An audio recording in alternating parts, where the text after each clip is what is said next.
was also the time when I won an election by 1 vote because I made my mum come and vote for me. With that, all I have left to do now is open the debate. This House would try anything once. I'm then going to look to myself. So I yield the chair to Charlie McIntosh to take over in the meantime.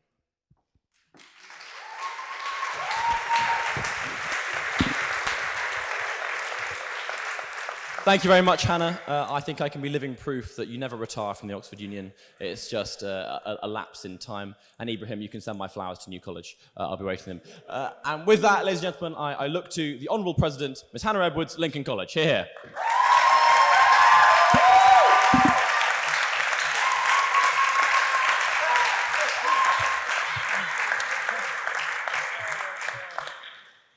Should I run for election to the Oxford Union?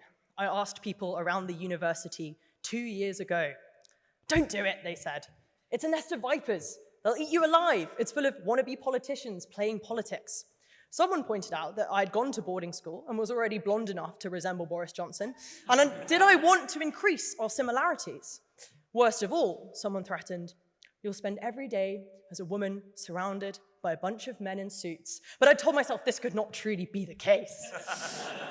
After hearing all that, naturally I thought, whatever, I'll try anything once. And before I get into what happened next, it is my honor to introduce the speakers on the other side of the debate. First, you'll be hearing from Louis Wilson. Louis is a second year at Christ Church, a PPE student, and of course, my successor.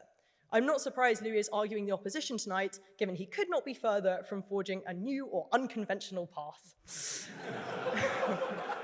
Louis is still an inspiration to many, though, as a great reminder to all that height is no barrier to ambition.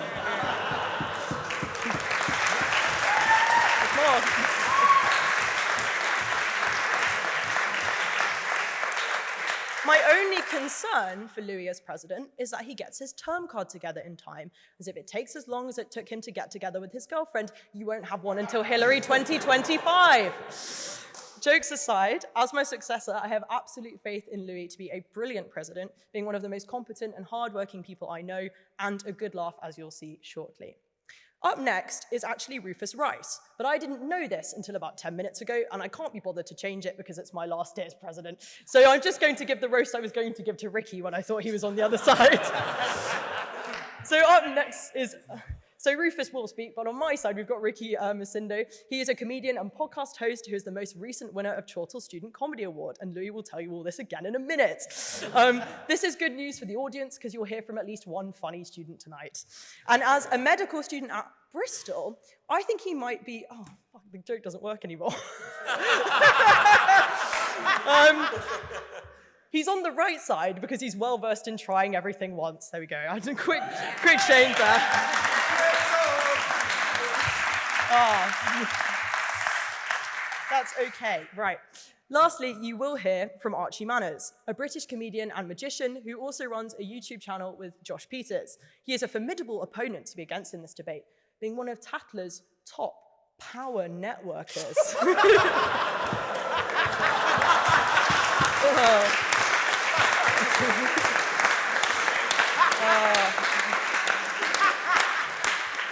Isn't that what we all want to be, Archie? He's also 25th in line to a dukedom and described by the Daily Mail as a posh public school prankster.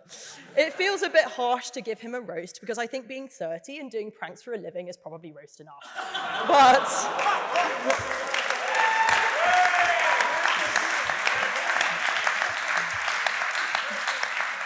especially as he's managed by money talent management, which sounds great until you hear that he's asked a student society to pay for his deluxe double room in a hotel tonight.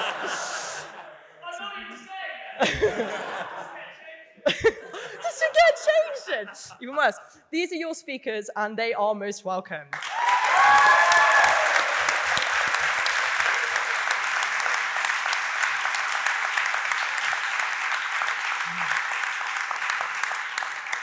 But back to my speech. My boyfriend was quite excited when I said I was going to try everything once. Not sure why. I can only assume it's because I'm a very picky eater, and he's tired of spending every Saturday at Bella Italia. He's lucky I'm so open-minded, though, as it's the only reason we've ended up together. Oh, for those of you who don't know, he's American. We're working through it. But, no, love you, Ari, wherever you are. But, looking back on trying everything once, I'm not going to pretend that it's always been a bed of roses. To start, let's reminisce about the behind the scenes of the union. There was the time I had to come and work at the union ball for 8 hours, and as I arrived to my shift in the cloakroom, I found out some Oxford genius was too busy hacking to bother putting the coats in order, which is the whole purpose of a cloakroom. Picture 3 a.m. with hundreds of drunk people asking for plain black coats and having to check all 600 to find number 58. This then led to our glorious President Matthew Dick dropping one of these massive benches on my leg and nearly breaking my ankle because he was bouncing about trying to find someone's gilet, and that's what my leg looked like. So that's, oh, that way, but that's one of the things that happened to me at the union. This reminds me that I also spent a whole term with Matthew Dick telling everyone to vote for Dick, which was interesting, and fending off questions about whether our slate really was called #erect. It wasn't. That was the same term that we decided to do an indie slate photo shoot on top of a fence, which we thought was really cool, but apparently the rest of the union did not agree. Nobody told me that we looked like that at the time. There was also the time when I won an election by 1 vote because I made my mum come and vote for me.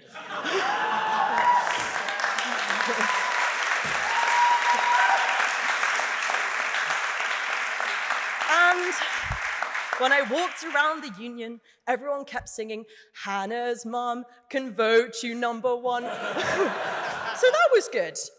Speaking of singing, I could never forget the time, as Finley mentioned, I had a karaoke birthday party 3 months before I ran for president, and someone accused it of being a political rally. And while seeing members of the union sing, "Lick my neck, lick my back, lick my," and so on, was certainly rallying, I think it might have lost me votes, if anything. To finish off this musical interlude, it was also disappointing when the star of my term card, Lil Pump, decided not to make an appearance after all. You might be hoping I'm done now, but there's lots more to go. There was the time I was working with a certain ex-junior committee member who didn't like listening to my instructions. He had asked me if we could invite a certain Ted Kaczynski. And on Googling this name, I said, no, we were not going to invite the imprisoned Unabomber. 3 days later, he bounded up to Mr. McIntosh, the then president, full of unbridled glee, to say that he had wronged the federal prison. And while disappointingly, they had said they couldn't release him from jail to be flown over to the union, he was keeping fingers crossed we might get a Zoom interview. So that was the time I helped the union nearly host a terrorist. Another favorite moment of mine with the same committee member was when he reapplied for committee the next term after a really stellar term on committee already. He strode into the room for his interview and said a rapturous good morning to the president, Matthew Dick, and on seeing me said, "Oh, you're here." So that's the kind of respect I've commanded during my time in the union. And having heard all these stories from my perspective, I thought it might be a good idea to see what my closest friends thought of my time in the union. So I put the question to them, hoping for some sentimental messages of praise. Perhaps I thought they'll say that I inspired them. In fact, surely they would reply in swathes. "Hannah, you have been the greatest president we've ever seen. The quality of your term card matched only by your leadership." They would cry, "We are proud just to know you." But instead, they replied, "It's quite good because we can go to the club for free on Thursday nights."